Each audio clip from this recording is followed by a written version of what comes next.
الحمد لله وكفى وسلام على عباده الذين اصطفى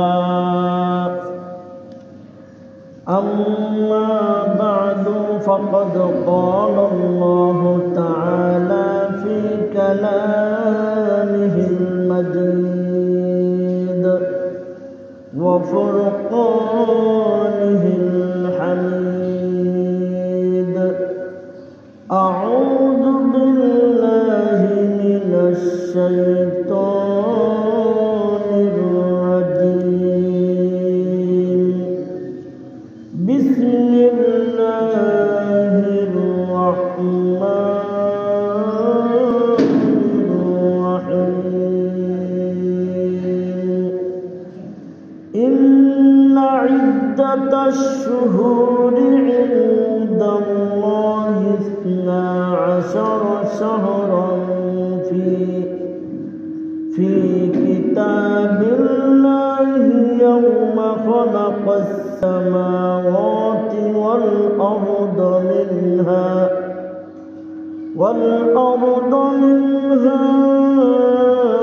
أربعة حرم وقال رسول الله صلى الله عليه وسلم اجتنبوا السبع الموبقات الشرك بالله والسحر وقتل النفس التي حرم الله إلا بالحق وأكل الربا وأكل مال اليتيم والتولي يوم الزحف وقذف المحصنات المؤمنات الغافلات بارك الله لنا ولكم بالقرآن العظيم ونفعنا وإياكم بالآيات والذكر الحكيم درس البريشبك اللهم صل على محمد وعلى آل محمد كما صليت على إبراهيم وعلى آل إبراهيم إنك حميد مجيد اللهم بارك على محمد وعلى آل محمد كما باركت على إبراهيم وعلى آل إبراهيم إنك حميد مجيد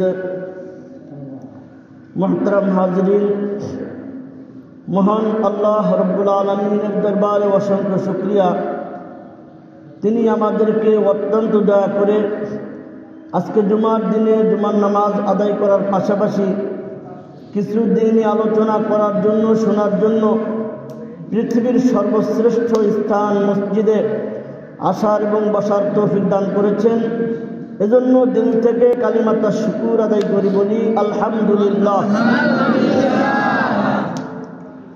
আজকে পবিত্র রজব মাসের 9 তারিখ এই মাসকে অর্থাৎ এই রজব মাসকে পবিত্র কুরআনুল কারীমের মধ্যে আশহুরুল হুরুম তথা মর্যাদাবান মাস হিসেবে আখ্যায়িত করা হয়েছে। মহান আল্লাহ পাক রব্বুল আলামিন পবিত্র কোরআনে বলেন ইন্না ইদ্দাতাশ শুহুরি ইনদাল্লাহি 12 শাহরান ফি কিতাবিল্লাহি ইয়াওমা খালাকাস সামাওয়াতি ওয়াল আরদ অর্থাৎ নিশ্চয় যেদিন আকাশমণ্ডলী এবং জমিন সৃষ্টি করা হয়েছে সেদিন থেকেই মাসের সংখ্যা 12টি। মাসের সংখ্যা কয়টা? 12টা। আল্লাহ তাআলা বলেন মিনহা আরবাআতুন হুরুম, তার মধ্য থেকে 4টি মাস হলো সম্মানিত, শ্রেষ্ঠ। এই 4টি মাস কোন 4টি মাস? কুরআনুল কারীমে একসাথে এইভাবে উল্লেখ নাই যে ওই 4 মাস দ্বারা এই 4 মাসকে বোঝানো হয়েছে। এজন্য কুরআনুল কারীম ব্যাখ্যার একটা মূলনীতি হলো তাফসীরুল কুরআন বিল হাদিস। কুরআনুল কারীমের তাফসীর করা, ব্যাখ্যা করা হাদিসের মাধ্যমে। হাদিস শরীফের মধ্যে পাওয়া যায় এই 4 মাস হলো জিলকদ, জিলহজ, মুহররম এবং রজব মাস। জিলকদ মাস, জিলহজ মাস, মুহররম মাস, আর এক মাস কোন মাস? রজব মাস। কোন মাস? রজব মাস, যে মাস বর্তমানে চলতেছে। এই রজব মাস মাহে রমজানুল মুবারকের প্রস্তুতি গ্রহণের মাস। এখন কথা হলো, আমরা এই মাসে মাহে রমজানুল মুবারকের প্রস্তুতি গ্রহণ করব, কিন্তু করব কিভাবে করব? 1 নম্বর, আমরা যেভাবে এই মাস থেকেই মাহে রমজানুল মুবারকের প্রস্তুতি গ্রহণ করতে পারি সেটা হলো আল্লাহ তাআলার কাছে বেশি বেশি দোয়া করা। হাদিস শরীফের মধ্যে পাওয়া যায় যখনই রজব মাসের চাঁদ আকাশে উদিত হতো রাসূল আকরাম সাল্লাল্লাহু আলাইহি ওয়াসাল্লাম একটা দোয়া পড়তেন। দোয়াটা হলো আল্লাহুম্মা বারিক লানা ফি রজব ওয়া শাবান ওয়া বাল্লিগনা রমাদান। আল্লাহুম্মা বারিক লানা ফি রজব ওয়া শাবান, হে আল্লাহ তুমি আমাদেরকে রজব এবং শাবান মাসে বরকত দান করো। ওয়া বাল্লিগনা রমাদান, আর আমাদেরকে তুমি রমজান পর্যন্ত পৌঁছায় দাও। রমজান মাস একটা গুরুত্বপূর্ণ মাস। ওই মাস পাওয়াটা ভাগ্যের ব্যাপার, ওই ভাগ্য সবার হয় না। এজন্য আল্লাহ তাআলার কাছে দোয়া করা যে আল্লাহ তুমি আমাদেরকে রমজান পর্যন্ত পৌঁছায় দাও। এটা হলো 1 নম্বর কাজ, আল্লাহ তাআলার কাছে বেশি বেশি দোয়া করা। 2 নম্বর, প্রস্তুতি গ্রহণমূলক আরেকটা কাজ হলো পুণ্যময় কাজের দিকে, সওয়াবের কাজের দিকে, নেকের কাজের দিকে ধাবিত হওয়া।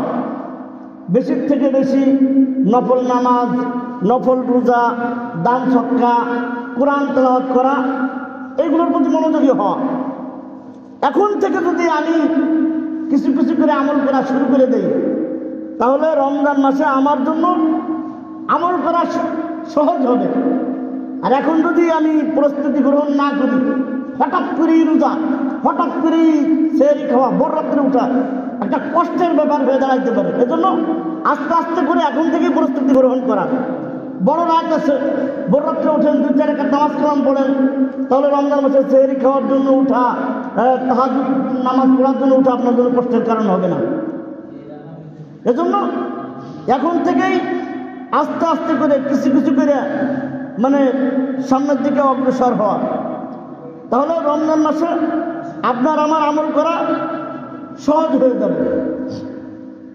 এই জিনিসটা বোঝানোর জন্য হযরত আবু বকর বলখী রহমাতুল্লাহি আলাইহি, একজন হলো আবু বকর সিদ্দিক রাদিয়াল্লাহু তাআলা আনহু, উনি হলেন সাহাবী। আর আজকে আমি যার নাম বললাম উনি সাহাবী না, উনি একজন বড় বুজুর্গ। হযরত আবু বকর বলখী রহমাতুল্লাহি আলাইহি উনি সুন্দরভাবে উদাহরণ দিয়ে বুঝাইছেন যে রজব মাস হলো ফসল রোপণের মাস, বীজ বপনের মাস। আর শাবান মাস হলো ফসলের পানি সেচ দেওয়ার মাস। আর রমজান মাসটা হলো ফসল কেটে ঘরে তোলার মাস। একটু বলছেন, যদি কোনো ব্যক্তি খেতে বীজই বপন না করে সে কি ভালো ফলাফলের আশা করতে পারে? কি বলেন? এখন আপনাদের দেশে আলুর গাছ বপন করার সময়, বীজ বপনের সময়, সে ক্ষেতের ভিতরে আলুর বীজ বপন করলো না, মনে মনে ভাবলো ফাল্গুন মাসে আমার ক্ষেতে অনেক আলু হবে, অনেক আলু হবে, আমি বেচবো, অনেক টাকা পয়সার মালিক হব। তাহলে তার এই স্বপ্ন কোনোদিন পূরণ হবে? কি বলেন? এজন্য এই রজব মাসে আমলের বীজ বপন করতে হবে, আমল শুরু করতে হবে। এরপরে আসুন, বীজ তো বপন করলো, কিন্তু পানিও দিল না, সারও দিল না, আবার ভালো ফসলের আশা করলো। তার এই স্বপ্নটা কি পরিপূর্ণ পূরণ হবে? কি বলেন? কিছুটা হবে।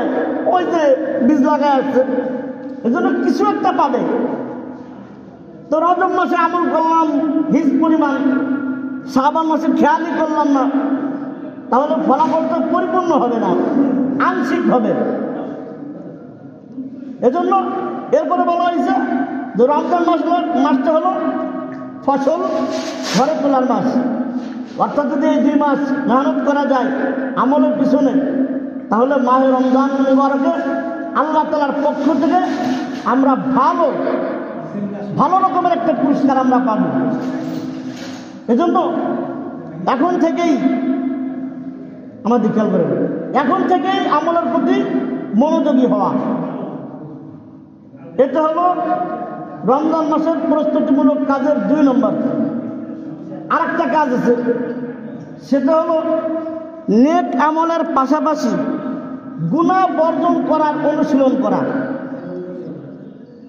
নেক কাজ করব, গুনার কাজ ছাড়ব। নেক কাজও করলেন, গুনার কাজও করলেন। বিষয়টা অনেকটা এরকম হইল যে সকাল থেকে সন্ধ্যা পর্যন্ত আপনি কলসের ভিতরে পানি ভরলেন, ট্যাঙ্কিতে পানি ভরলেন। সন্ধ্যাবেলায় দেখলেন আপনার ট্যাঙ্কির পিছনে, কলসের পিছনে একটা ছিদ্র আছে। 1 ফুট পানিও ট্যাঙ্কির ভিতরে বা কলসের ভিতরে টিকবে? কি বলেন? টিকবে না। এজন্য নেক আমলের যেমন অনুশীলন করতে হবে, ঠিক তেমনিভাবে গুনাহ বর্জন করারও অনুশীলন করতে হবে, গুনার কাজ ছাড়তে হবে। তাহলে পরিপূর্ণ ফলাফল পাওয়া যাবে। আজকে আমরা এমন কিছু অপরাধমূলক কাজ সম্পর্কে আমরা জানব, যেগুলোর থেকে রাসূল আকরাম সাল্লাল্লাহু আলাইহি ওয়াসাল্লাম তার উম্মতদেরকে কঠোরভাবে নিষেধ করেছেন, বিরত থাকার নির্দেশ দিয়েছেন। এরকম জঘন্যতম অপরাধের একটা অপরাধ হলো আশিরকু বিল্লাহ। আশিরকু বিল্লাহ অর্থাৎ আল্লাহ তাআলার সাথে শরীক করা, আল্লাহ তাআলার সাথে অংশীদার স্থাপন করা। এটা এমন একটা অপরাধ যে আল্লাহ তাআলা কখনো কাউকেই এই পাপ ক্ষমা করবে না। কোন অপরাধী যদি এই অপরাধ করে, অর্থাৎ আল্লাহ তাআলার সাথে শরীক করে, সে যে কোনো ব্যক্তিই হোক না কেন, আল্লাহ তাআলা তার কোনোদিনই এই পাপ ক্ষমা করবে না। এমন জঘন্যতম অপরাধ এই শিরক, আল্লাহ তাআলার সাথে অংশীদার স্থাপন করা 2 ধরনের হয়। কয় ধরনের? খুব বুঝবেন, খুব বুঝবেন। একটা হলো শিরকে জলি, আরেকটা হলো শিরকে খফি। শিরকে জলি হলো প্রকাশ্য শিরিক, বড় শিরিক। আর শিরকে খফি অর্থাৎ গোপন শিরিক, ছোট শিরিক। শিরকে জলি সম্পর্কে অনেক আলোচনা আমি করছি, অন্যান্য বক্তাগণ বিভিন্ন মাহফিলে শিরকে জলি সম্পর্কে অনেক আলোচনা করে থাকেন, আপনারা শুনে থাকেন। এজন্য আমি ওই বিষয়ে আজকে বলবো না। আমি বলতে চাই শিরকে খফি। শিরকে খফি জিনিসটা কি? খফি মানে হলো গোপন জিনিস। আপনার কাছে এটা গুনাহ বলে মনে হবে না, কিন্তু ওটা গুনার কাজ। শিরকে খফি গোপন শিরিক, ছোট শিরিক। কিতাবের মধ্যে লেখে শিরকে খফি বলা হয় রিয়া করা। কি করা? রিয়া করা মানে লৌকিকতা করা। রিয়া মানে কি? লৌকিকতা করা। আজকাল অনেকের নামও থাকে রিয়া, শুধু কোরআন শরীফে থাকলেই হয়, সেটা ইসলামের নাম আমরা রেখে দিই। কেন রাখছি নাম? কোরআন শরীফে আছে, অর্থ কি সেটা আর যাচাই বাছাই করে না। কোরআন কারীতে ফিরাউন, হামান, কারুন এদের নামও আছে, তাই বলে কি আমার নাম রাখতে হবে? এই ব্যাপারে সঠিক দিক নির্দেশনা হলো উলামায়ে কেরামের কাছে যান, যে হুজুর এই নামটা রাখতে চাই, নামটা রাখা ঠিক হবে কিনা। এইভাবে যাচাই বাছাই করে নাম রাখা। তাহলে আমি যে কথা বলতেছিলাম, শিরকে খফির দ্বারা বোঝানো হয়েছে রিয়া করা, লৌকিকতা করা। অর্থাৎ মনে করেন আমি ওয়াজ করলাম, নামাজ কিরাত করলাম খুব মধুর কণ্ঠে, আর মনে মনে ভাবলাম যে আজকে নামাজ শেষে সবাই আমার মাশাআল্লাহ মারহাবা দেবে। হুজুরের যে কি কণ্ঠ, কি ওয়াজ যে করলো, মাশাআল্লাহ কোরআন জুড়ে গেল। মনের মধ্যে যদি এই নিয়ত থাকে তাহলে ফলাফল জিরো। আপনি ওয়াজ করলেন, মনে মনে ভাবলেন আজকের থেকে লোকজন আমার নাম আর কেউ নেবে না, নাম নেওয়ার আগে বলবে হাজি সাহেব। দান করলেন, বিশাল অঙ্কের দান করলেন মসজিদ মাদ্রাসায় জনগণের খেদমতের জন্য, আর মনে মনে ভাবলেন আজকের থেকে মানুষ আমাকে বলবে বিশিষ্ট দানবীর হাতেন তাই। এটা মনে মনে ভাবলেন। আল্লাহর রাস্তায় জিহাদ করতে গেলেন, এর চেয়ে ভালো কাজ আর নাই, কিন্তু মনে মনে ভাবলেন আজকে জিহাদ থেকে ফেরার পর মানুষ হয়তো আমাকে বলবে শহীদ, আল্লাহর রাস্তায় জীবন দিয়ে দিচ্ছে মাশাআল্লাহ, অথবা গাজী হয়ে ফিরে আসছে। মনে মনে এই নিয়ত, এইটা হলো রিয়া করা, লৌকিকতা করা। যদি কোনো ব্যক্তি আমল করে আর এই ধরনের নিয়ত রাখে, তাহলে হাদিস শরীফের মধ্যে আসছে কিয়ামতের ময়দানে ওই ব্যক্তিকে বলা হবে তুমি এই সমস্ত নেক কাজ যাদের সন্তুষ্টির জন্য করছিলে তাদের কাছে চলে যাও।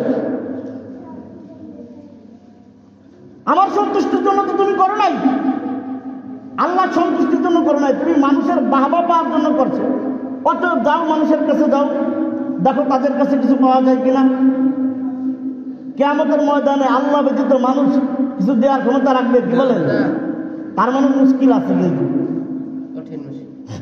এরপরে একটা হাদিস শুনেন, হাদিসে কুদসির মধ্যে আল্লাহ পাক রব্বুল আলামিন বলছেন যে কোন ব্যক্তির আমল নামায় যদি শিরকের গুনাহ না থাকে, আল্লাহ তাআলার সাথে শরীক করা, এই গুনাহ যদি কেউ আমল নামায় না থাকে, আর এরপরে ওই ব্যক্তি যদি পৃথিবীর সমপরিমাণ, পৃথিবীর সমতুল্য পাপ নিয়ে তওবার মাধ্যমে আল্লাহ তাআলার সাথে সাক্ষাৎ করে, আল্লাহ বলেন ওই ব্যক্তির সাথে আমিও ঠিক পৃথিবীর সমপরিমাণ ক্ষমা নিয়ে আমি তার সাথে সাক্ষাৎ করি।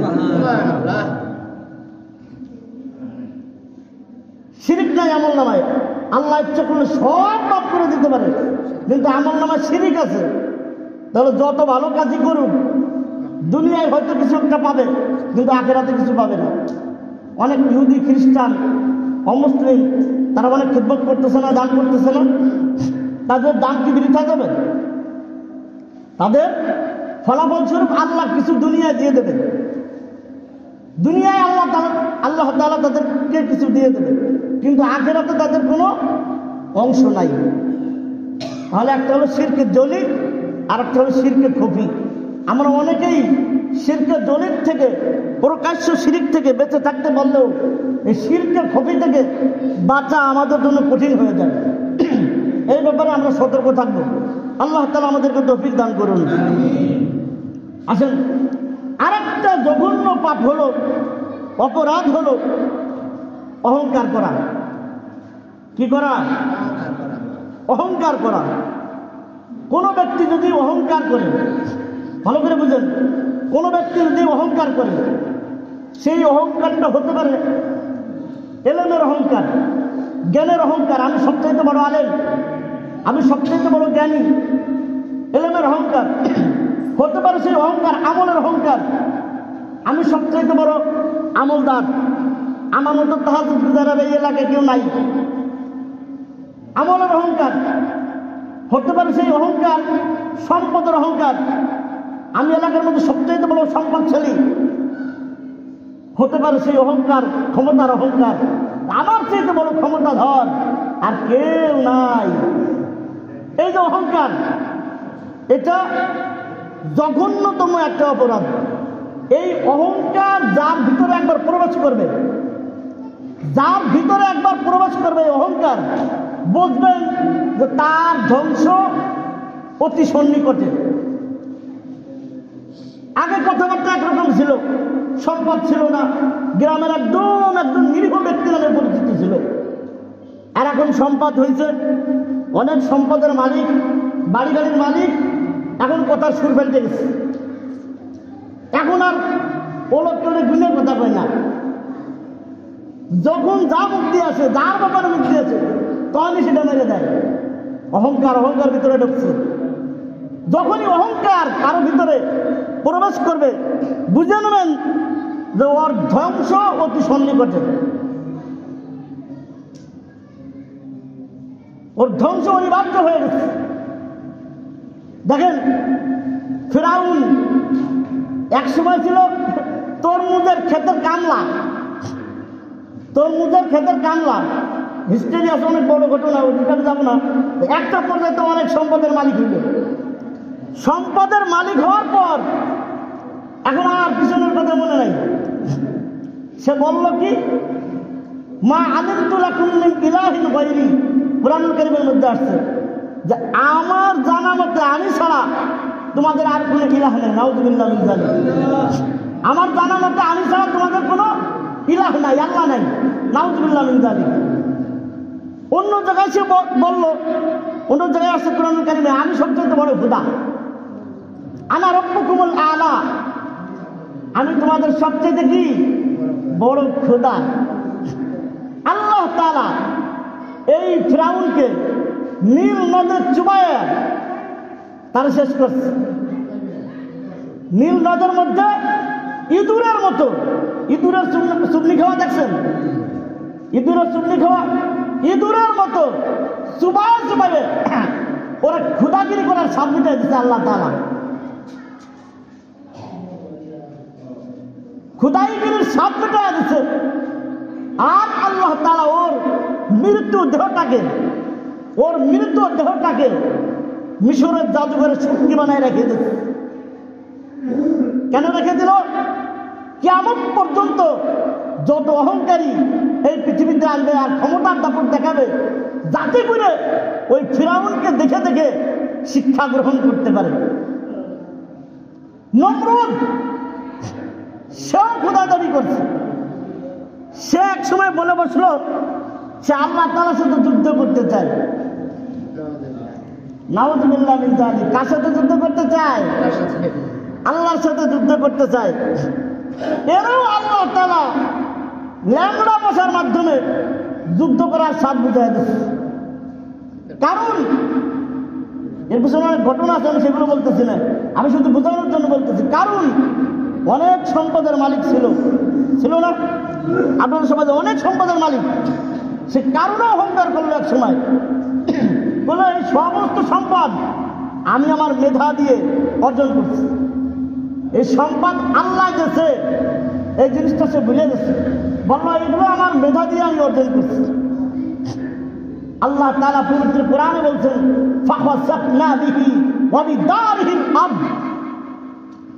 আল্লাহ তাআলা কারুন এবং তার যত সম্পদ ছিল সমস্ত সম্পদ সহ আল্লাহ তাআলা তার জমিনে ধসায় দিয়েছে। এটা হলো অহংকার করার পরিণতি। হাদিসে কুদসির মধ্যে আল্লাহ তাআলা বলেন যে অহংকার হলো আমার চাদর আর শ্রেষ্ঠত্ব হলো আমার লুঙ্গি। আল্লাহ তাআলা চাদর আর লুঙ্গি আছে, কি বলেন? এটা বোঝানোর জন্য বলা হয়েছে। অর্থাৎ অহংকার করা, শ্রেষ্ঠত্ব, এগুলো আল্লাহ তাআলার খাস গুণ, আল্লাহ তাআলার সাথে খাস। এরপরে আল্লাহ তাআলা বলেন যারা এই দুই গুণ নিয়ে টানাটানি করবে, যারা এই দুই গুণ নিয়ে কি করবে? টানাটানি করবে, আল্লাহ বলেন আমি তাকে জাহান্নামের মধ্যে নিক্ষেপ করব। কোথায় নিক্ষেপ করব? জাহান্নামে নিক্ষেপ করব। এজন্য আল্লাহ তাআলা আমাদেরকে সকল প্রকার অহংকারীমূলক কথা কাজ থেকে বিরত থাকার তৌফিক দান করুন। সকলে বলে আমিন। আরো অনেকগুলো জঘন্য পাপ গুছায় আনছিলাম বলার জন্য, কিন্তু বলে শেষ করা যাচ্ছে না, তো শুধু নামগুলো বলি। আর একটা জঘন্যতম অপরাধ হলো জাদু করা। কি করা? জাদু করা। সমাজে চলে না? চলে না? কি বলেন? চলে, কঠিন আকারে চলে জাদু করা বর্তমান জমানায়। একজন আলেম হক কথা বলতেছে, তারে জাদু করে দিতেছে। দৃষ্টান্ত আছে, ঢাকার একজন বড় একজন মুহাদ্দিস ইমরান মাঝারি দামাত বারাকাতুহু, অনেক বড় আলেম বাংলাদেশের, তারা জাদু করে শেষ করছে। এরকম সমাজে চলে যে আপনার সাথে আমার একটু কথা কাটাকাটি হয়েছে, আপনার সাথে পারতেছে না, তখন কি করবে? ওই দৌড়ে গণকের কাছে যাইব, ঠাকুরের কাছে যাইব, জাদুকরের কাছে যাইব, শেষ করে দেবে। চলে না কি বলেন? জাদু করা জঘন্যতম হারাম কাজ, জাদু করা, জাদু শিক্ষা করা, কারো বিরুদ্ধে জাদু করা অন্যায় ভাবে, এগুলো হারাম, স্পষ্ট হারাম। এগুলোর থেকে বিরত থাকা। আর একটা জঘন্যতম অপরাধ হলো অন্যায়ভাবে মানুষ হত্যা করা। মানুষ হত্যা করা, এটা তো আমাদের দেশে বাদমাসের মতো হয়ে গেছে। কিছুদিন আগে দেখছেন না, যারে তারে যেমনি মন চাইছে, যেখানে মন চাইছে ওই জায়গায় খতম, বাদমাস হয়ে গেছে। মানে মশা মারতে একটু দ্বিধাবোধ করে, মশারা রক্ত খেয়ে পেটটা ভরে গেছে, মেনে ফেলবো। মানুষ একটু চিন্তা করে কথা, কিন্তু একটা মানুষ মারার সময় মশার মতো অত চিন্তা করে না, শত্রুতায় আছে যে শেষ। অন্যায়ভাবে মানুষ হত্যা করা জঘন্যতম অপরাধ। আর একটা জঘন্যতম অপরাধ হলো এতিমের সম্পদ অন্যায়ভাবে আত্মসাৎ করা। এতিমের সম্পদ অন্যায়ভাবে আত্মসাৎ করা। এতিমের লালন পালন করা কিন্তু অনেক গুরুত্বপূর্ণ, নেকের একটা কাজ। হাদিসে আছে, আনা ওয়া কাফিলুল ইয়াতীম ফিল জান্নাতি হাকাযা। আল্লাহ রাসূল সাল্লাল্লাহু আলাইহি ওয়াসাল্লাম বলছেন যে আমি এবং এতিমের জিম্মাদার জান্নাতের মধ্যে এরকম থাকবো, মানে পাশাপাশি থাকবো। এত ফজিলত। কিন্তু এতিমের সম্পদ যদি কেউ অন্যায়ভাবে আত্মসাৎ করে, তার পরিণতিও ভয়ঙ্কর। আল্লাযীনা ইয়াকুলুনা আমওয়ালাল ইয়াতামা যুলমান, যারা অন্যায়ভাবে এতিমের সম্পদ খাবে, ইন্নামা ইয়াকুলুনা ফি বুতুনিহিম নারা, তারা এতিমের সম্পদ খেয়ে নেই, তারা কেমন যেন আগুন খেয়েছে। নারুন মানে আগুন, তারা কেমন যেন কি খাইলো? আগুন খাইলো। আল্লাহ তাআলা বলেন ওয়াসায়াসলাউনা সাইরা, অচিরেই তারা প্রজ্বলিত অগ্নিতে অর্থাৎ জাহান্নামে প্রবেশ করবে। এরপরে আরেকটা জঘন্যতম অপরাধ হলো সতী সাধবী নারীদেরকে অপবাদ দেওয়া। কোনো ব্যক্তির সম্পর্কে না জেনে না বুঝে মিথ্যা অপবাদ দেওয়া একটা কবিরা গুনাহ। জানেন না, আপনাকে জানার চেষ্টা করেন আসলে ঘটনা সত্যি কিনা, না জেনে না বুঝে আস্তে করে দিলেন যে এই কাজ করছে। না জেনে কাহার সম্পর্কে মিথ্যা অপবাদ দেওয়া, এটা একটা কবিরা গুনাহ।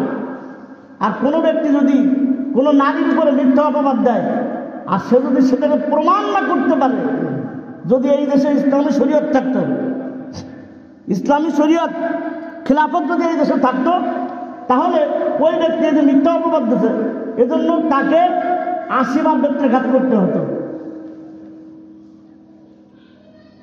এজন্য এই পাপ কাজ থেকে আমাদের বিরত থাকতে হবে। তাহলে আজকের কথার আমার সারমর্ম হলো, মাহে রমজানুল মুবারকের জন্য এখন থেকেই প্রস্তুতি গ্রহণ করা, নেক কাজের প্রতি ধাবিত হওয়া, আর অন্যায় কাজ থেকে বিরত থাকা। অনেকগুলো অন্যায়ের কথা বলছি, সব অন্যায় থেকে বিরত থাকা। আল্লাহ তাআলা আমাদের সকলকে এই দুই কথার উপরে আমল করার তৌফিক দান করুন। সকলে বলি আমিন। ওয়া আখিরু দাওয়ানা আলহামদুলিল্লাহি রাব্বিল আলামিন। যারা নামাজ সুন্নাত পড়ে নিয়ে পড়ে